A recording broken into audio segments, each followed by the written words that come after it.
All right, boys, welcome to another episode of Fight Stories. John Moses, and with me, as always, my esteemed colleague, Mr. Tyler Morrison. Yeah, we got another banger of an episode, right? Ready to This rock, one. man. Listen, we're going from some pros to some Joes. You know, I love me some Yeah. Joes, dude. You know.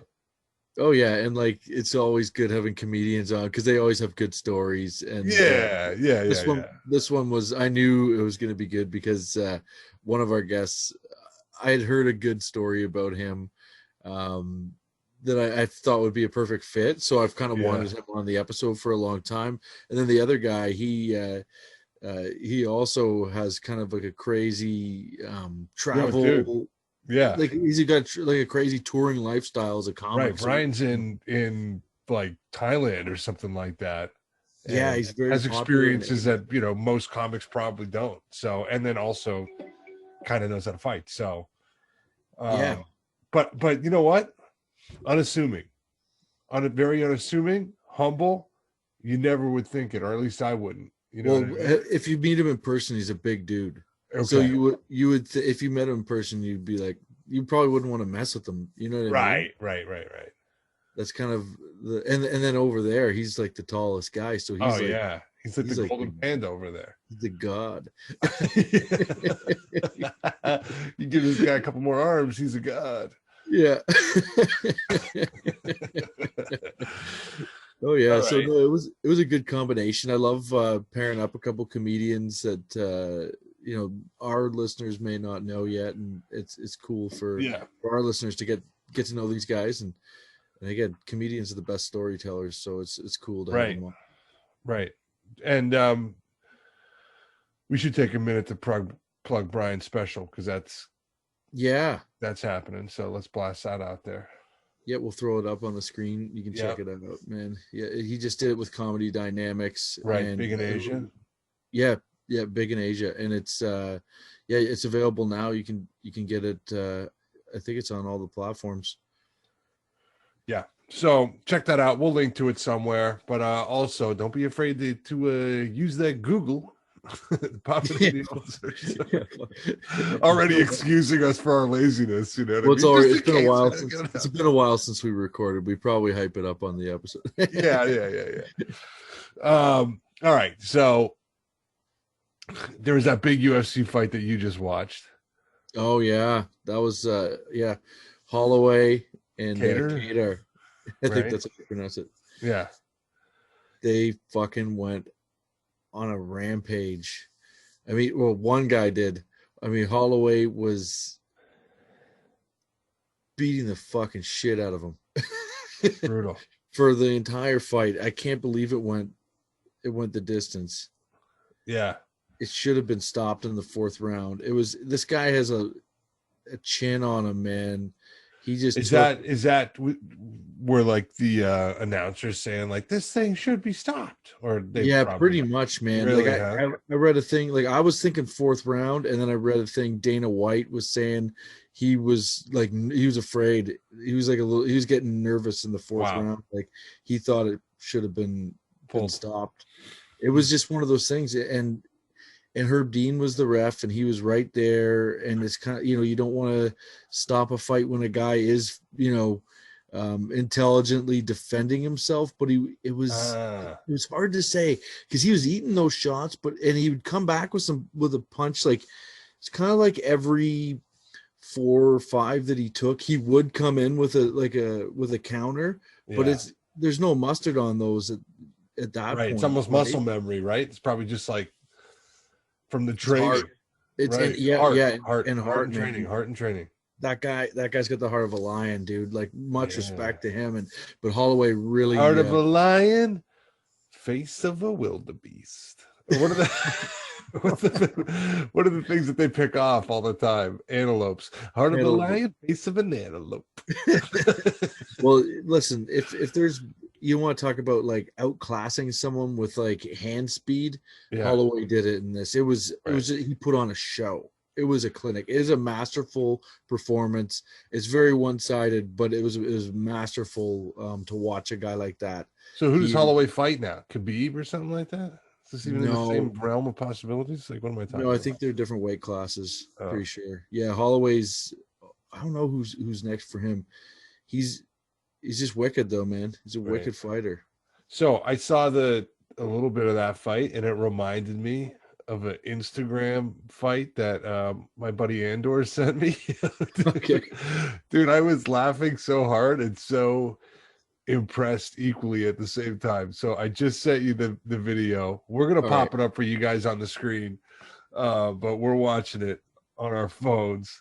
Oh my god. Okay. Yeah. So do we know where this is? Like, I have no idea. It just says MMA. Looks like it's in Asia or something. Yeah, because I was just gonna say because the guy that he's fighting is Asian. Yeah. But it also has like Japanese. Oh, dude, when he backflips and steps on his head. Oh my god. So dude with the man bun. And then he kicks him in the butt. When he kicks him in the butt, it's just such a disrespectful move, dude. Oh, Buddy with the man bun is just doing these crazy spin kicks. Yeah. And it's like watching a video game, the way he's popping around. Like, oh, totally, dude. Talk about and the thing is, I thought when this thing first started, I go, oh man, this guy looks all cut and shredded. But I bet you, like, this video is probably about the fat guy working him over. You know what I mean? Like the tubby guy, I'm like, oh, okay, this is like an underdog thing. He's gonna knock him out. Oh boy, was I wrong. This guy started. He should be the real Aquaman. Yeah, no shit, man. This guy this really dude zipping around the way he's flying through the air, you know. Just he's very athletic and the skill set. I mean, I don't. You know? Oh hell yeah! And you know he's a suave talking dude. Like that's the last guy on the planet you want talking to your girl. Yeah. He's like this guy. His tongue's in her ear. Oh yeah, dude. He's just flicking around, and there's absolutely nothing you can do about it. Oh yeah, that was lethal. He looks like the guy from Ferris Bueller's Day Off that he lent the car to, like the valet, and they take it out for a ride. Yeah, oh yeah, that guy's in all the movies. Yeah, take it for a joyride. Oh my god, that guy. Yeah, that's an embarrassing loss. That's the most frustrating way to lose to a guy too, when the guy just is doing these like moves that like they make you a clown. Yeah. He's clowning him. He is clowning him right there. Straight up clowning him. It's like, oh, this is my workout dummy. Yeah. It's like we practice all your wrestling. This is like the alley-oop / like, you know, tomahawk dunk jump from the foul line when you're already killing a team, like type of behavior, you know. Yeah, running up the score. Oh yeah, dude, this is brutal. Andor said, you know what? All that monkey business, let's call it monkey business, is going to get him knocked out one day. And that will be a video. If this guy's flipping off of the fence and somebody just catches him with the heel in the face, the rejoice from people seeing a guy get knocked out that's been a hot dogging like that. Yeah. I love it. I love hot dogging, but like, oh yeah, the fight story is the Sunshine Boys are big fans of hot dogging. We love showboating, we love hot dogging, we love bragging, we love showing off, we love all that stuff. Oh yeah, all that bad stuff. Razzle dazzle, buddy, all the razzle dazzle. It's the goods, man. Yeah. I used to love in hockey fights when Bob Probert was fighting and you'd see him clip a guy. You'd see him get the windmill going. Yeah. Like he's just winding up. It's like Muhammad Ali doing the shuffle, baby. It's just something amazing about style, you know, this like having style while you're fighting. To have like not only the confidence but the ability to back it up in that moment and the composure to do that. I mean, that's why Conor McGregor gets the big purses and why, you know. Yeah. Oh, absolutely. Why everybody loved him, because he was the charisma and the little son of a bitch. All right, man. I think we should launch into this. Sure. Cool. Let's do it, man. So this episode, guys, we have two, internationally acclaimed Canadian stand-up comedians, like we were saying. Brian Aylward, he's from Newfoundland. And he's also very big in Asia, as his special is titled, and you can check that out. Make sure you check out that special. It's through Comedy Dynamics. And our other guest, he's been a staple of the Canadian comedy scene, a festival favorite all across the country, been featured on the hit show CBC's The Debaters. He's one of the probably the most regular comedic guest on that show, and he has a great following. He won the Sirius XM Top Comic $25,000 prize. Nice. Derek Seguin from Brassard, Quebec. So Derek Seguin. Not to brag, but I made a little noise in that contest myself. Yeah. Eliminated round one. The comedy community buzzing for a minute there. They did not like you. Oh, no. I was laughing so hard when I saw that. And no one knew who you were. Yeah. Oh, yeah. Just coming in like a ringer. Yeah. I wish I was there that night. Oh, shit. Suck the air out of the rope. All right. Yeah. All right. Let's get it going. Yeah. Fire it up, baby.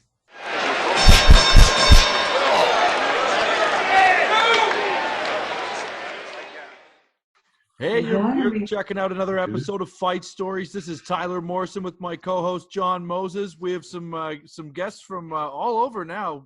This is a Canadian roundup, but we got Derek Seguin, and he's in Brassard, Quebec. Let's get specific. And Brian Aylward is you're out in Bangkok. Holy shit! That's right. Yeah, what's up, everybody? The international episode. Oh man. So much to talk about. Yeah, man. You're in Thailand, Brian? Yeah, man. I've been living here for 4 years. Holy shit. Thank you. Yeah. When I'm not on tour, I stay here. My wife teaches at international school, so this is where I kick back when I'm not touring around. So when you are, Brian, I'm John, by the way. Fellas, I don't think we've met. My name's John Moses. Hi, John. Yeah. What's going on? I know you, man. So, Brian, when you're touring, where are you touring? Everywhere, man. Everywhere. I've done a lot of Asia. I was supposed to do it the Middle East and America this summer. That got canceled. I do Australia, man. All around the world. Wow. And you fly into fucking Bangkok. That's so crazy. Yeah, man, because I lived in Asia before. I used to teach English over here, and I just loved it. So when I went back to Canada, I was just like, no, thank you. And I just found a way to get to Thailand. It's just beautiful here. So it's a great hub, too. It's a great place for flying in and out of. It's actually really great travel-wise. Huh. What is it under lockdown over there? Yeah, I mean, just starting to open up a little bit the past week. Like, you can go to restaurants with social distancing. I mean, there's still curfew from like 10 p.m. to 4 a.m.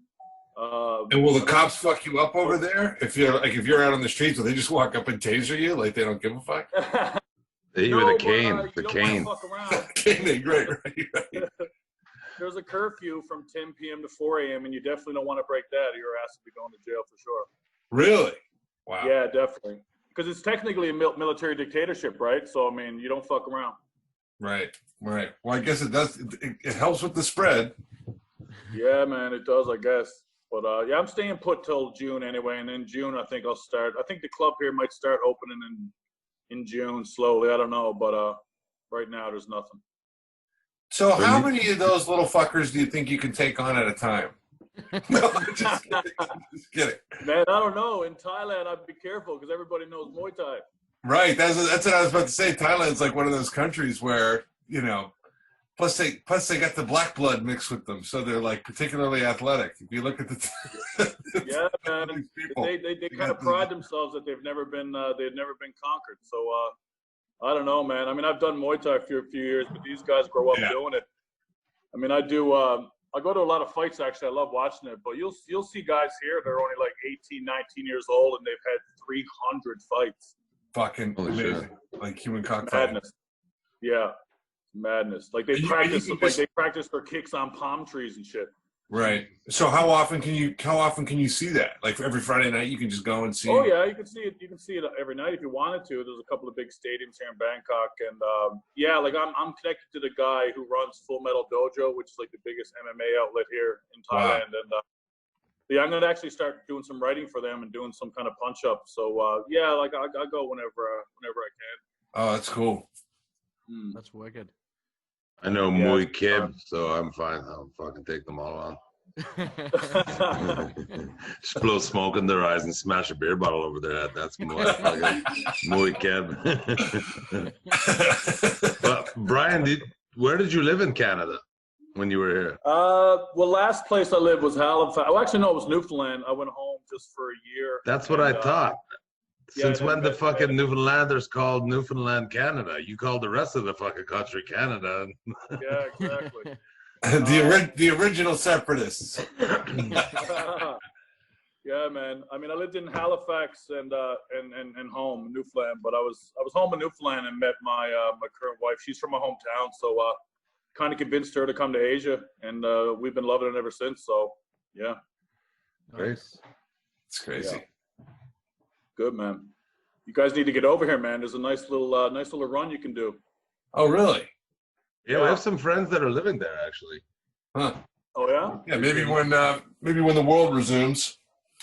Yeah, I'm trying to work on some stuff right now, actually, and getting some sponsorship and kind of fly out Canadian comics out of Vancouver. Because once you get here, everything's taken care of, your hotels and all the regional flights. Just kind of getting here. But if we can get that covered, right? I keep telling you guys how many funny fucking dudes are home and ladies, and so yeah, hopefully we can get that going now in the next year. Yeah, oh man, great. Once I honestly want to go just to watch like the fucking fights for a few days. That sounds amazing. Yeah, man, it's so fun. Yeah. Last time I went was with Tom Rhodes. You know Tom Rhodes, comedian? I know who he is. Yeah. Yeah, we went to the fights. It was a great time. Incredible. Yeah, he likes going international, Tom. Yeah, he's very international. Actually, the first time I saw the fights, speaking of fight stories, I went to this place in PP Island, and a bunch of my friends went. And we were watching this fight, and the two corners kind of got into a shouting match, and then one of the corners took a chair and fucking whipped it. One of those soldiers whipped it at the other corner. It flew over the ring and smashed one of the girls we were with in the beak and broke her face. Oh, fuck. Yeah, man. Not good. Shit. That was not a good time. Oh, sounded like a good one for me. Did it turn into a brawl after that then? No, man, we were just scared. We were like, okay, time to get her to the hospital and time to get out of here. This is right, but between the corners, did the corners explode or not really? The corners explode. And actually, like, what I found later was a lot of these tourist fights, they're kind of fake, right? Like, these guys are so good at Muay Thai. Yeah. They can fight and make it look like it's legit, the way they hit and how hard, but it's actually fake. But for some reason, these guys had some beef, and it was actually at a fake fight. Huh. Interesting. But yeah, well, like regular wrestling, it's fake. And that's and it's fake because I guess people are betting on it and like the fix is in, or yeah, and just they don't want to hurt themselves. They're just trying to make that easy money, right? They're just smashing each other, but they're blocking it, or they know how to kick, or you know, like a random person would not know the difference. It was hard enough for me to tell. I mean, I trained Muay Thai for like almost 4 years. Wow. And just they're so good at it, man, and so fast. It's really hard to tell. That's crazy. Did you ever get in a scrap out there when you were training? Yeah, I had a couple in Korea, and because I was a heavyweight, right? So there's not a lot of heavyweights out here. Like, I mean, if I was a lightweight or small, I wouldn't even bother because I'd get murdered. Because those guys are so quick, right? Yeah, so I would just fought a couple of fat old Korean dudes, and you know, they could still kick because of Taekwondo. But I mean, I did a bit of boxing when I was younger, and I was fairly athletic then. So yeah, I did okay. Did you ever get in a fight out in the streets though? Oh yeah, I got a couple of those. Yeah, man. I'll tell you with what. Fat Korean women. Well, this one crazy one was it was with my ex-wife. We were hanging out in a place called Itaewon in Seoul, South Korea. That's where I was teaching English at the time. And so we get in this taxi, and my ex gets in the front, and she wants to work the radio, turn on the English station. So she, you know, we drive back to you know, where we're living, and I get out the taxi. I'm in the back seat. She's in the front seat.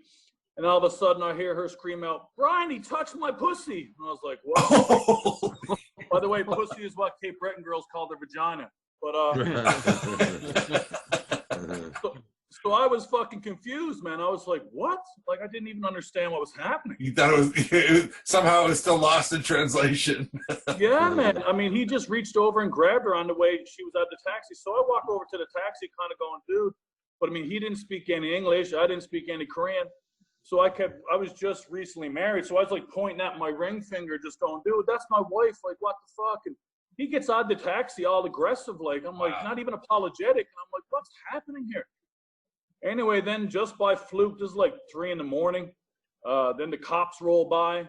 And of course, I'm the black dude now in this story. You know what I mean? Right. Oh, fuck. Like, I didn't do anything. They get out the taxi. They come over to me. Then he lies to them and tells them that I basically didn't pay him enough money and that I was being aggressive. And I was like, and then I'm trying to explain to the cops, pointing at my ring again, and touching my wife, doing all this crazy pussy pantomime, you know? And, it was horrible, man. It was horrible. And then the most random thing. So, and then they kind of tried to take my hands and put them behind my back. They want me to get in the cop car, and I'm like, I'm not getting in that car, man. I didn't do anything. Yeah. And then the random dude walks by. Again, this is like 2 a.m, and he has a badminton racket on his shoulder. That's just normal in Korea. Dudes play badminton 24 hours a day. And he just starts screaming out like "Miguk Miwa, Miguk Miwa," like saying, "I hate Americans," right? He doesn't fucking know. He just thinks I'm an American. And I'm standing there, so it's me and my wife, 2 cops, pussy grabbing taxi driver. Yeah, some pussy grabbing taxi driver. And a fucking pro badminton player. Yeah, right. And then all of a sudden, the badminton guy out of the blue just punches me in the face in front of the cops. He just smashes me. I'm like, what the fuck? So I just flipped out. I just reacted. So I just grab him, smash him in the face, and I'm like, fuck it. While I'm at it, just well to get 2 for 1. So I smashed the taxi driver too, right? Yes. Yeah. And so my wife is flipping the fuck out. Now I realize, okay, I fucked up. And luckily, I had a friend of mine who was staying with me at the time from home. He was just becoming a teacher in Korea. So I said, go home, get Scott, meet me at the cop shop, you know, because obviously I got to go with these guys now. So I jump in the cop car, go to the cop shop, the Mukdong police station. Mukdong is a city in just outside of Seoul. It sounds like you're just making fun of them. Yeah, man. And I'm sitting here like, okay, like I fucked up, but I mean, you know, they assaulted my ex, and like, what's happening? And then they started telling me, so I had to wait for a translator. And then they started telling me that I broke this guy's orbital bone, and then I broke this other guy's expensive glasses, and I'm gonna have to pay for this. And I'm like, no way, man. Like, first of all, how do you know I even heard him? He hadn't gone to the hospital. And I mean, you can get nice glasses anywhere in Korea. They were just lying to me. Because they were trying to take the cash themselves. Yeah, man. And they were sitting kind of close to me and like laughing at me and mocking me and shit. So I was getting so pissed off, right? And then the translator shows up and I tell her what happened. And she's like, okay, I understand, but this is Korea. You're going to have to pay these guys $600. I'm like, fuck that. No, I'm not. I'm not doing that. You know, like they sexually assaulted my wife and now they're extorting me, like not a chance. So I said, I'll get the embassy involved. Like throw me in jail for the night. I'll get the embassy involved. And, but then my wife and my buddy showed up and they were like, don't be stupid now. Don't go to jail. This is really dumb. Blah, blah, blah. But long story short, had to pay the cash. Yeah, like long so your wife showed everybody her pussy and you got out of jail free. My ex ended up paying them $200 and got me out of the situation, which was probably the smartest thing. But yeah. And then you had to pay her the $400. The fucking cab driver out for grabbing your wife's snatch in Korea. It sounds kind of worth it. Yeah, it's worth it, I guess. Yeah, it's a decent story. Especially since she paid and she's your ex now. Yeah, exactly. Exactly. Nice. Derek, you've had a few scrapes, I'm sure, eh? I always Yeah, that one sounded way crazier though. But the behavior of the cops sounded just like the cops that the one cop and with his fucking little buddy security guard that arrested me in Niagara Falls. Oh, this is classic. At the Yuck Yucks. Tyler might have told me the story. If it's the one I'm thinking of, it sounds hilarious. Yeah, once they fucking arrested me, it was like they're just rattling off. Yeah, so I was playing the club. It was my first ever gig with Yuck Yucks too. I'd just gotten the job. Like, oh my god, I'm a professional comedian now. I'm making dozens of dollars a show now. This is the best. And so after the show, whatever, it's in a casino though, so I have a gambling problem. Immediately after the show, I went gambling. And then wasn't getting cards, whatever. And I just, you shoot the shit at the table, you're drinking. And I said something like to the dealer, I'm like, oh, hey, Jeff Foxworthy, give me some cards. Just see, I'm not getting any cards. Fuck, did he not take that well at all? Called security over because I called him Jeff Foxworthy. Yeah. I'm like, that's not the biggest insult I could have given. But so this little security guard come over who looked like fucking the flyweight Muay Thai kid, except no skills of fighting, just a big chain of keys that he goes like this on all the time. So I hate this guy right out of the gate, and he's telling me I have to leave. I'm down like $700. I'm like, I'm not leaving. Fuck you, little dwarf. Get the fuck out of here. So we get out. Finally, I say, yes, I'll leave because I don't want to fuck up my employment, even though I've already lost more than I'm making on the weekend. By a long shot. Yeah.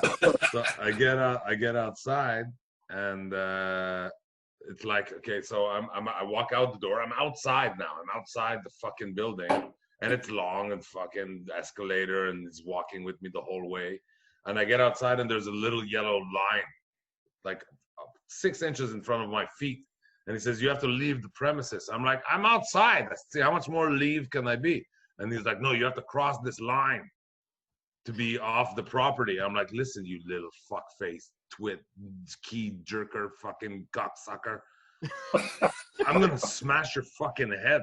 And he's like, oh, that'll be another story, all right? You got to leave the premises or I'm going to call the police. And I'm like, yeah, fuck away. Go call the police. I see, go do something. In my mind, I'm going to smoke my cigarette and I'll leave in 5 minutes. By the time the police get here, I'll be gone. No, he meant call the police, meaning the guy that's standing right there named Chuck. Fuck. He's like, Chuck, this guy's trespassing, and now I'm fucking under arrest. And now this guy, they fucking obviously work together often. He's like telling me, oh, man, you've got trespassing. You've got fucking death threats on a agent Dwarf. Of the security. Yeah. And I'm like, you mother. Now I'm just so mad. He handcuffed me and everything. There's a little mini police station in the casino. They bring me in there. And now I'm calling the boat. Like, this guy's the fat guy. This guy's the dwarf. You fucking both are pieces of shit. Laurel and Hardy cocksuck, fuckface, whatever. Get downstairs. The guy turned out it's OPP too. It's not even, it's OPP that monitor casino. So we get downstairs. And the fat cop, the real cop, still have me in handcuffs too. He's like, sit down and shut the fuck up. And I'm like, you sit down and shut the fuck up, you sweaty fat fuck. And he's like, sit down. I'm like, shut the fuck you. And he tried to shoulder block me into the chair. Like I'm standing in front of a chair, but I'm handcuffed. So he tried to put me in the chair by like football tackling me, like grab me and put me in the chair. And I saw it coming, so I just turned sideways. So I have good, I have better from the side to take a hit. I'm better center of gravity or whatever. And I hip check him. Flying. This fat fuck went flying right into a filing cabinet, like right in the ribs, because he had his arm out like that. Right? His arms are out like that. And he went and smashed right into a fucking filing cabinet. And the sound he made just like, oh shit! And I sit down in my handcuffs. I'm like, okay, sorry. Hey, what's up, everybody? Did you slip? Is there a banana? What happened? He got up fucking mad, like flashlight thing under the chin, and the other fucking the little dwarf guys. I don't know what he's doing. He's just going like dink. Now I'm in shit. Now he's like, oh fuck, assault on a police officer, attempting to evade arrest. He's listing off all these charges, and at the end he's like, oh fuck, I think you're gonna do like 15 years, buddy. I'm like, what the fuck? I was telling dick jokes 40 minutes ago. So they're really intimidated. The security guards like, this guy don't fuck around. You're really in big shit, man. Fucking these keys. Fucking, I don't know, whatever. You have more charges on you than I have keys. And I'm just like, oh my God, I'm so fucked. So I sit there and they're laughing at me and they're like, you're in fucking so much shit. We're filling out look at that. We're on page 7 of the report already, taunting me. And I'm like, freaking out. So eventually I'm like, hey, I took a fucking pre-law class at Concordia University back in 1992. It's about to fucking worth its weight in gold. Yeah. You have to give me a phone call. You've had me here for 2 hours. You have to give me a phone call. And they look at each other like, I think I've heard that somewhere before. Didn't fucking Matlock bring that up on the last fucking episode? So they let me use the phone, but I have nobody to phone. I'm in Niagara Falls. I'm from, like Tyler said, I'm from Brassard, Quebec. What am I going to do in Niagara Falls? So I'm like, who can I call? I'm not going to call Mark Breslin. I don't want him to find out this at all. The only one I can think of. So I'm like, fuck it. I'm being railroaded. This is police brutality. This is abuse of power. Fuck it. I called 911 from the little police station in the casino, and I'm like, hello, yeah, hi. I'm at the Niagara Falls Casino, and I'm under arrest. And she's like, what? You're under arrest? You're in police custody? I'm like, yes. And they just beat the shit out of me twice. So I need you to send police. And she says, well, you're with the police. And I'm like, yes. So let me talk to the police that you're with. And I'm like, no, you can't talk to those police. We need new police down here. We need a whole fresh batch of police. Call the police on the police. Hello. Yeah. That's so great. Fuck, you guys won't believe it. This guy shows up maybe 40 minutes later. You walk in the room, which it's just a room in the casino, hidden, whatever. But I guess a cop knows where the police station is. You walk in the room, you look at me, and he's like, what the fuck? And he sees the cop who it was, and I could see on his face, he goes, oh, jeez. Like, he knows this guy's a fucking douchebag, right? Yeah. So he walks in, he says, are you the one that called the police? I'm like, yes, I'm the only one here. Yes. He says, give me a minute. Let me go talk to the officer or sergeant, whoever, whatever. Goes in there. They talk. The only information, still haven't spoken to the Niagara Falls, the city cop, just from what the 911 operator told him was enough for him to go say, what the fuck? Talks to him for a second, comes to see me. What happened? I'm like, I was gambling. Then I'm in here because they kicked. Oh, Corona. Oh, you got it, dude. Oh, no. Jesus. Final podcast. Every time I smoked still, right? At the grocery store, I cough like that, and people stare at you like, what the fuck? I'm like, don't worry. It's just lung cancer. And they're like, oh, phew, that's such a relief. Phew, I'm dying of cancer, you cunts. Anyway, so he talked to me for like 2 seconds. I tell him what happened. I said I was gambling. Then they fucking get all power trippy, and now I'm under arrest. And this guy, fat fuck, fell, and now he's mad. And he's like, all right, give me a second. Goes and talks. 2 minutes, he's talking to him. He come out. He said, listen, if you just come with me, don't say another word, we'll just leave, and it'll be finished. And I'm like, fuck, that sounds great. Let's do it. So he uncuffed me, give the cuff back to the guy, and we're leaving. And I'm like, see you later, guys. I couldn't help myself. And then the fucking new cop got mad. He's like, what did I tell you? I'm like, I'm sorry. See you. Bye. He left. And he drove me back to my hotel. So that's the moral of the story. Whenever I tell the thing is, if ever you've gambled all your money at the Niagara Falls Casino, try to get arrested and then call another cop and they'll drive you back to your hotel. You don't even need to pay for the cab. Dude, that is probably the most practical piece of advice anybody's ever given out on this podcast, other than hit them 1, 2, 3 real fast. It would have been great if you got to go back into the casino and tell Jeff Foxworthy you're smarter than a 5th grader. I tried to go in. That was like 2008 or 2009. I went in last year to that casino. Wow. Because they opened a new club in Niagara Falls. Yeah. I went into the casino. And the new club's not in the casino. It's across the street. So I'm like, oh, fuck, I still want to go gamble. I went in. I was there for about 40 minutes, and the camera picked me up. Like, no. I'm banned for life from the place. The camera picked me up, and somebody came over and said, excuse me, sir, we're going to have to ask you to leave. And I'm like, why? What do you mean? Well, I'm just sitting here. And they're like, well, we think you know why. And I'm like, oh, yeah, I kind of know why. Wow. Oh, like 10 years later. 10 years. Wow. Yeah. It's nice to know that I still look as youthful as I did 10 years ago. my face recognition is still...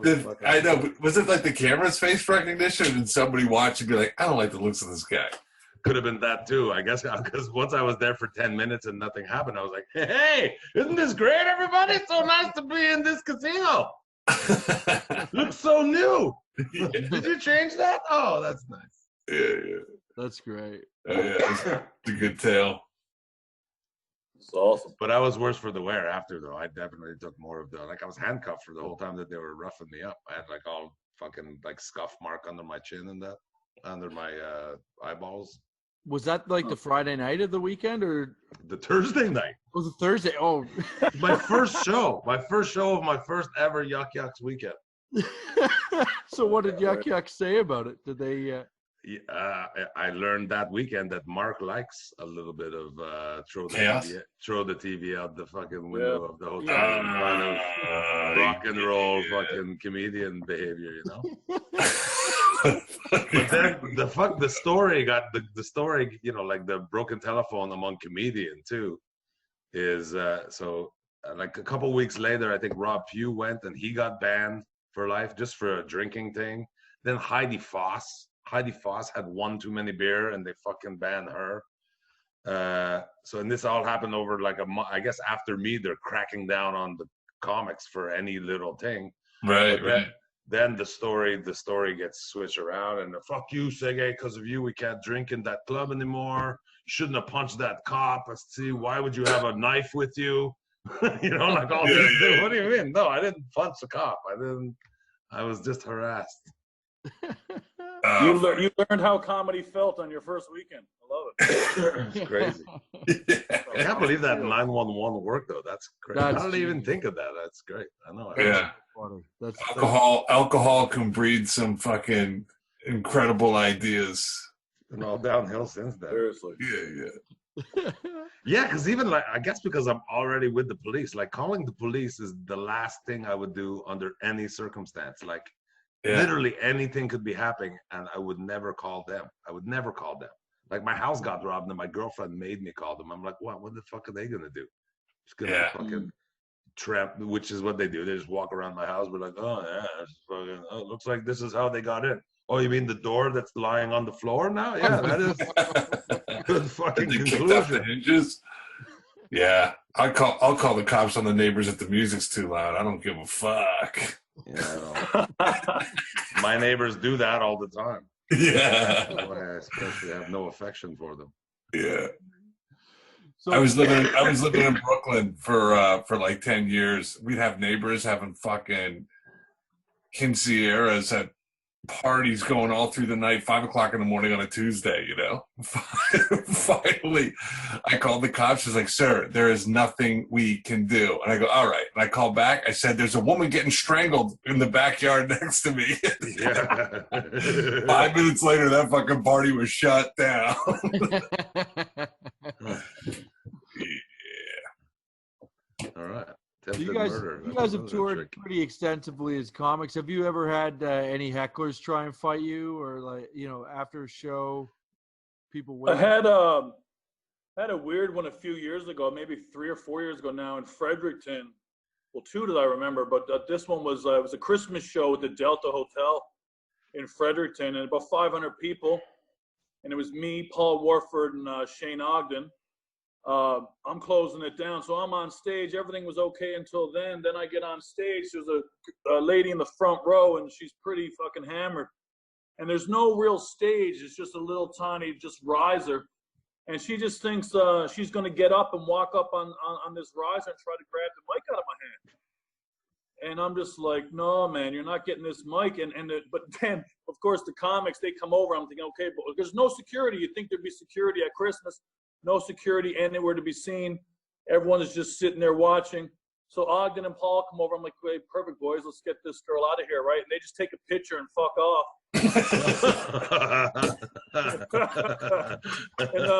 So there's actually... the brotherhood. It's so great. Yeah. I'm reminded of this because someone sent me the picture the other day. It's a picture of me. I'm literally on this riser in front of 500 people at Christmas. And I'm face palming this girl. I literally have my hand on her face, trying to keep her away from me. And her boyfriend, her husband, whoever he was sitting there. He wasn't doing a thing. I eventually get her off the stage. Then she sits down, starts crying, makes a fucking scene, ends up having to be escorted out. But that was pretty nuts. But not a heckler situation, but 2 years ago in Cambodia, I was doing a show, put on in Cambodia, and we had a good little show, and then we jump on motorbikes to go out and have ourselves a night. And as we are coming out of the venue, we take a right, and there's a guy running down the road just shooting at another guy. Wow. And just with it, man, we were fucking terrified. We turned around, went back, and there was a gate that was outside the venue. We closed the gate, and we just got fucking hammered. I think we were all in shock, and we just drank till the next morning. Fuck, at least that was late at night. I was in Hamilton, Ontario, and that happened at 1 o'clock in the afternoon when I was going to get breakfast. Called happy hour. Yeah. Another round of toast, boys. Is that happening a lot, like in Cambodia? Like, is it a little lawless? Yeah, apparently it is. It's getting worse, apparently. But yeah, I haven't seen it though. But I go there a lot. I love Cambodia. I mean, it's on the border here in Thailand. It's a great place to explore. But yeah, it's getting pretty lawless now. Wow. But that's the first time I've ever seen anything. I've heard stories, but I mean, we were literally. Apparently, there was like this kind of nightclub full of gangsters across the street that was super shady. So apparently, it was connected to that. Oh, okay. Chinese gangsters. In Cambodia. Yeah. Oh, I thought you were trying to take over Cambodia now. They pretty much own it. Like you still resort, even though you've been there for so long, you still resort just to call them all Chinese? No, it was actual Chinese people. No, it was actually people. Yeah, man. Come on. Right. Don't get me caught up in a Bryan Adams situation. Yeah. So, Brian, how Chinese big people everywhere, John, believe it or not, they're fucking everywhere. even in Jamaica? Yeah. Right. These people. No, So how big are you? Cambodia isn't near Jamaica. Did you know? Let's clear something up here. John's coming off as a fucking geography retard. Wearing a cowboy hat. Cambodia is not close to Jamaica. Cambodia is quite close to China. Yeah, but there's Chinese people in Jamaica, was the point. Yeah, okay. They're everywhere. They're just Right. everywhere. Yeah. That was me putting an exclamation mark on the point that you made. Even in Jamaica. They're like the coronavirus. They're everywhere. Right. They spread. Wow, that sound. People are gonna react to that. So Brian, how big? Chinese people and coronavirus in the same sentence anymore? No one listens this long. So Brian, how big are you anyway? You said you're a heavyweight. What are you, like 6 foot? Me now, I'm about 6'3", 260. Okay. So when you're out there, you're kind of a target. You know, you're not like a target, but you're a pretty like big, imposing dude out there, aren't you? Yeah, but that's not the energy I give off. In Thailand, Right. honestly, they don't give a shit. They let you just go about your thing. But in Korea, it was more intense because, you know, Korean dudes get fucked up and they get pretty aggressive. Right. I mean, I've had stories. It's more my black buddies, my black friends. I had guys who were on dates with random Korean girls. They would just get jumped by strangers and shit. Really? Yeah, but I mean, Korean men, it's kind of a thing in the culture. If they're older than you, they kind of run over you kind of thing. So I would have random dudes come up to me in restaurants, just rubbing my head. They'd be drunk as fuck off soju. But no altercations. They were just drunk old idiots. Right. Yeah, you get people laughing at is shit, huge. you know what I mean? Like, if I'm on an elevator and the door opens, you'll get people go, "Oh!" and shit like that. Like a little bit of a celebrity. My buddy was more like I'm a monster. Right. But that happens all the time. My buddy was teaching English in South Korea, obviously not North, and he was on bad papers. Like he's from Toronto too, and he just like there were bullshit certificates. And I guess the word got out that they had like these bullshit certificates, and they're like, "You guys got to go before you get busted." So they jumped on a plane to come back to Canada, got stopped at the airport, and were in lockup there for like 3 weeks. Oh my god! Yeah. Yeah, there's a lot of that. There's a lot of. I mean, you can buy a degree here, and there's a place in Bangkok, a street you can go and basically buy anything you want. Wow. Right. A lot of people get those fake degrees and just try to hide over here. Yeah. Not a bad move. No, man, it's not a bad move. Especially if you like the lady boys. Yeah, man. It happens. Everybody got a ladyboy story the longer you're here. Listen, the ladyboy here is like still a 7 in my hometown. Oh yeah. People would probably go there, marry and bring them back. Yeah, because boys back home be like, "You ever fuck a lady boy? You ain't getting on with that shit." I'm like, "Boys, you have no idea. You'd make the mistake sober, you idiots." Yeah. So, Derek, have you had any run-ins with hecklers and stuff like that? Like, I had one recently, like in October or November. I was doing just a stupid bar show in Ottawa, and I guess I talked to everybody in the audience. I got on this one guy, you know, this kind of guy, the guy that sits there like, I'm too cool to laugh. Yeah, that was the vibe I was getting. Turns out that's not the vibe the guy had. The guy was, I fucking hate everybody, and I'm just looking for somebody to punch in the face. So I kept making fun of him, and then like started talking to his wife. I'm like, what the fuck's his problem? I'm like, she's like, oh, it's nothing. And I'm still not getting the seriousness of the vibe. I'm like, Madame, are you okay? Just blink twice if he beats you, and I will help you. We'll do something. And she's like, like super blinking. I'm like, oh shit. Choke it out. This isn't like getting 182. fun. The guy just fucking gets up and walks straight at me, and I'm standing there. I'm like, oh fuck. Like, what do? Do I wait for him to hit me, or? And he just walks up to me. He's like, how tall are you? I'm like, 5'9", but like right up on me on the stage. And he's like, huh? And he just walks away, and then proceed to beat the shit out of the bathroom. Like the fucking hand dryer is getting smashed. The fucking the doors are being smashed. And like at one point, I just decided, let's try to make this show still fun for these 150 people that are still here. And see if I can save this, see if I can make it still a fun thing. So I'm joking about the whole thing. It was like, holy shit, he's really, I know how hard it can be to piss with a boner, sir. And just fucking the whole bathroom, there's fucking rolls of toilet paper flying out of it. Like, it's just going fucking nuts in there. Yeah. But then he came back out and stayed for the rest of the show. So I ignored him after that. I learned my lesson that he's not going to contribute anything fun to the show. Why the fuck would he stay? I'm like, why didn't you just leave? The theme here is that nobody does shit when you're on your own. No, nobody. No, you know. The fucking. I think the bar owner thought that we were in cahoots. Like, I bring this guy to every show to fucking make it a little terrorize the bar, right? When the show was over, though, I did go out to the parking lot to find him, and he was the first one out, and long gone. I didn't get to fucking do anything. Another time, though, at the Ajax Yuck Yucks, I do jokes about my kid a lot. And anyway, I was saying something, and at one point, I was just like, shut the fuck up, you fucking idiot. Just shut up. They were just loud and shit, you know, drunk kids. And the guy stands up like, you shut up. Fuck you. I'll fucking rape your daughter. And I lost. Dropped the mic, jumped over the table, fucking grabbed the guy. They start fucking running, whatever. Steve, the guy that ran the club, ran them out. He's not that big, but he fucking ran two guys out by the collar. Yeah. And other people are trying to hold me back. Yeah. Getting to where they're going. And he had that protecting his investment rage. Like, get the fuck out of my club. Steve from Ajax? Yeah. Steve from Ajax, yeah. He doesn't fuck around. He was telling me a story about smashing a guy's face with a rock, and I ran.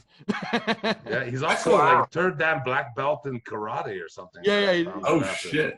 But doesn't look physically strong. Like, right. He's a slender build guy, but two guys by the back of the collar fucking dragging them out. And I've got the whole rest of the table stopping me from climbing to them. And then within 10 seconds, it's finished. And I'm just kind of like, oh, all right. and I went back on stage. And I'm like, oh, that was weird, right? Hey,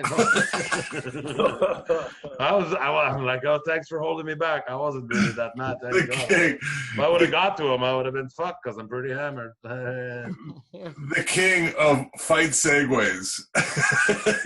Back into getting the show running and going smoothly. I remember watching Jeff McHenry doing a show in Toronto one night. I forget what the bar was, but it was a pretty full event. It was during a festival, and there's this crackhead just wanders in off the street and starts heckling McHenry. McHenry's not a fighter, obviously, if you know him. He's a very timid guy. He doesn't like confrontation like that, and he wasn't doing anything. And this guy is just, you know, like that. He doesn't like interacting with other human beings, period. Yeah, exactly. The only time he's comfortable is on stage, and then this guy's fucking that up, right? But one of my buddies was there, and then there's this other big guy who's used to be a comic. They come in, they just grab this crackhead, and they're dragging him out. And McHenry, I see the moment where he notices that they've got this guy, and he's not getting anywhere near him. McHenry just starts fucking laying into him. It was the perfect, like when the linesmen coming in a hockey fight and you're just throwing cheap shots. Yeah. Oh, it's perfect. Oh, it's so funny. This isn't a fight story, but it's a heckler story. There's this chick, and it's always chicks that fucking hate me. I rarely have trouble with dudes heckling, but there's this really drunk woman. I was hosting a show in North Bay. It was, it was Sundridge, near North Bay. Ryan Horwood put it together. And there's this girl in the crowd, and she's heckling and just interrupting the show the whole time, but so drunk, she shouldn't be out in public. They should have kicked her out right away. No one did anything about it. So I'm gunning her down all show, trying to, you know, keep the table clean for the comics coming up. And she disrupts the whole fucking night. This fucking ignorant cunt. And everyone in the crowd is pissed about it. I couldn't believe like they didn't get rid of her. There's a big draw, like a prize at the end. I can't even remember what the prize was, but it was glass. I think it was like a bunch of beer glasses and some drinks and stuff. And it was a nice little prize package. So before the raffle at the end, I found out what the girl's name was, because it's a small town, right? I get her name, and I pull her name purposely in the grand prize draw at the end, and the crowd is so upset. People are booing. There's like this woman's like, no, this isn't right. Like, people are standing up screaming. I'm like, sorry, like, fair is fair. She won. Like, come on up. And she comes up on stage, and she's so excited that she won, and everyone's booing. And I just take the prize and I just smash it right on the start jumping on it. Ah! Fuck you, you fucking cunt. Get the fuck out, stupid. Just cheering. Oh, that's great. Good thing she didn't have a boyfriend. I probably would have got my ass kicked. You'd roll out of that class. And there's yet another fucking room that you fucked up. Paul Horwood's like, oh man, I just got this venue. Horwood go home for another 7 years because of me. Fuck, I was working on the car all day. I just realized I'm all dirty. Rolling around on the ground. Fuck. Yeah, I haven't even had breakfast yet. Oh, fuck, that's right. It's 6 o'clock in the morning over there, or whatever it is. Oh, it's all good. It's all good. I got one for you guys. My best friend had just moved to Korea, and we were out hanging out in Itaewon. Again, it's the place, the big expat neighborhood hangout. And so we go to this club called the UN Club. It's a hip-hop club. Real shady place, right? So it's a perfect little perv. They always are. Yeah, right. And so we're hanging out. My buddy was really interested in one of the waitresses, so he was chatting her up. But he's a real shy guy, so it was just painful to watch. But I was just there with him, had his back, you know. I'm like, all right, buddy, we'll stay here as long as it takes, you know. And then I wanted to go get some more money. So the ATM was just down the road. And I guess as I left, some random dude came over and started pawing at the waitress as she's talking to my buddy. And they got into a shoving match, ended up getting kicked outside. So I'm walking back from the ATM. And I look up the street, and there's my buddy and another guy, another friend of mine, and these other two guys. They're just throwing hands in the middle of the fucking road. I'm like, what happened? I was gone like 6 minutes, you know? And I was wearing this orange French cut shirt at the time. I was hanging around a lot of Africans. I had too much confidence. And yeah, I was walking up the road, and I was like, perfect time to practice my new flying elbows when I just started doing Muay Thai. Because my buddy was like, he's the nicest guy in the world, not a fighter, and it was scary, man. I'm like, what's happening? So I just ran up and kind of just threw a bow, beat this guy, and busted his shit all over my shirt.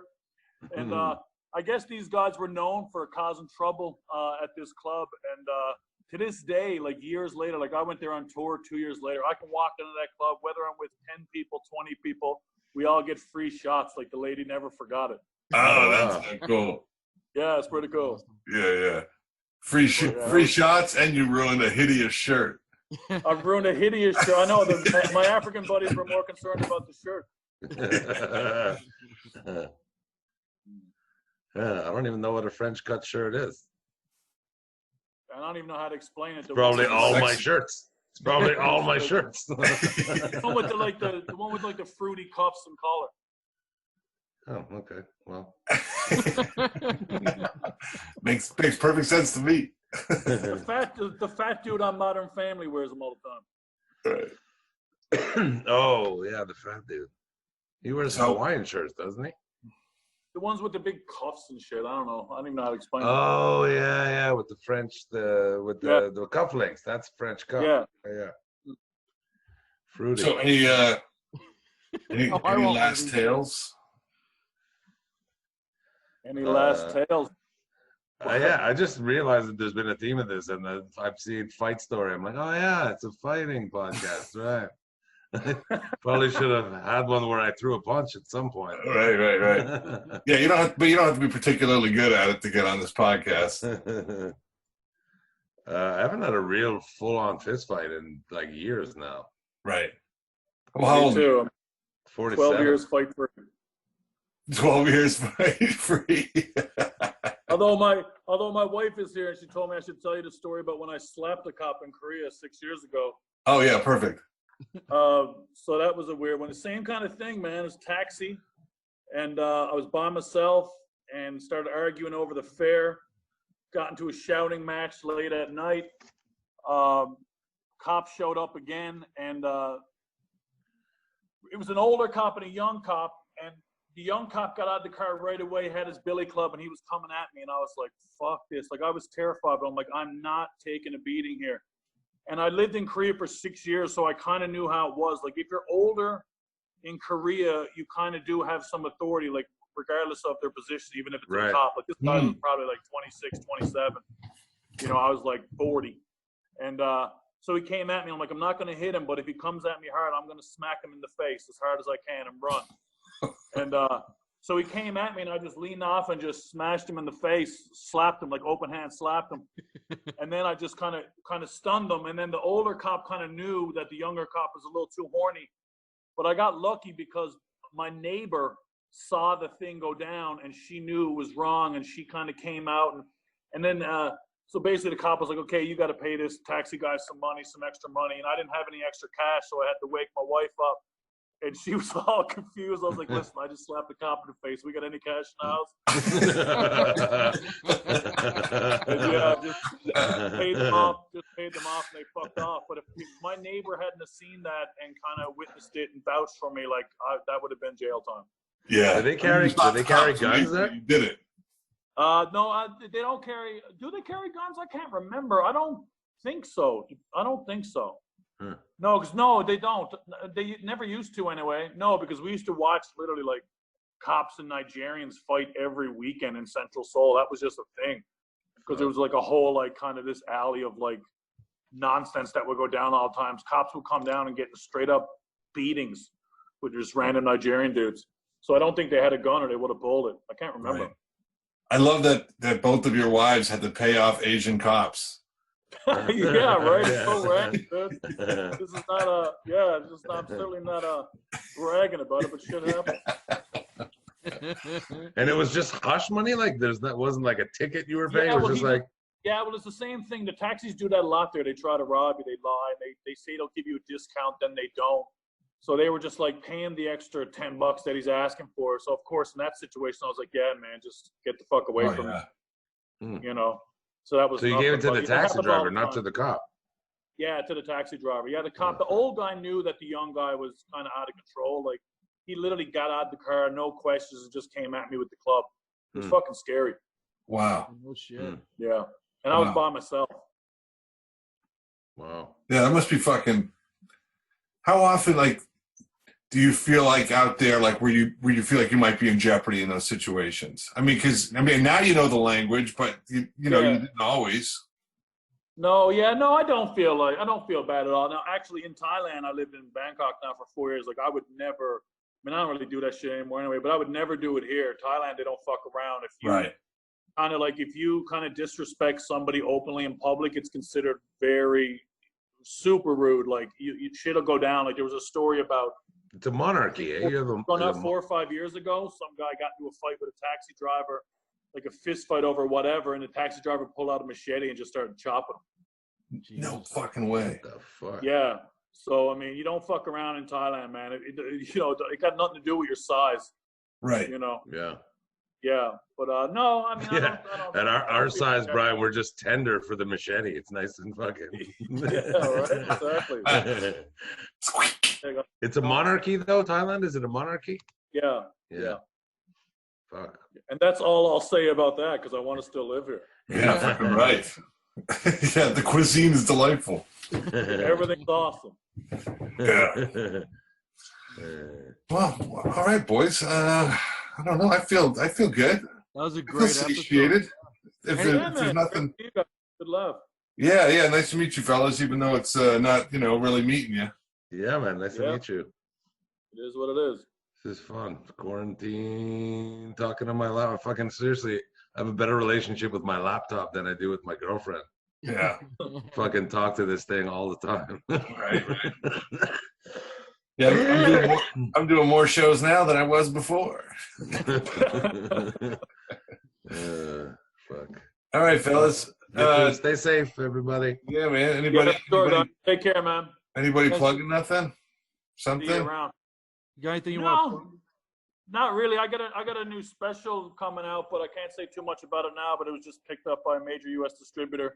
Nice. And it's called Big in Asia, so I'll be able to talk more about it soon. But that's be coming out in the next 2 months. Oh, wicked! Awesome. Yeah, I'm pretty excited about that. So that was pretty lucky during this time, considering we all lost our fucking jobs. Oh yeah, for sure. Yeah, I'm putting out a new album. Like that's awesome.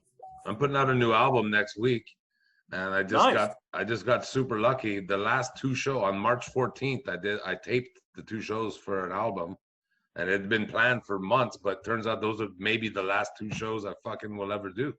Right. So now I'm awesome. I'm using it to put out an album. Yeah, it's fucking awesome. Right. So yeah, called watch for Pan it, Derek. It's called the Pan Derek.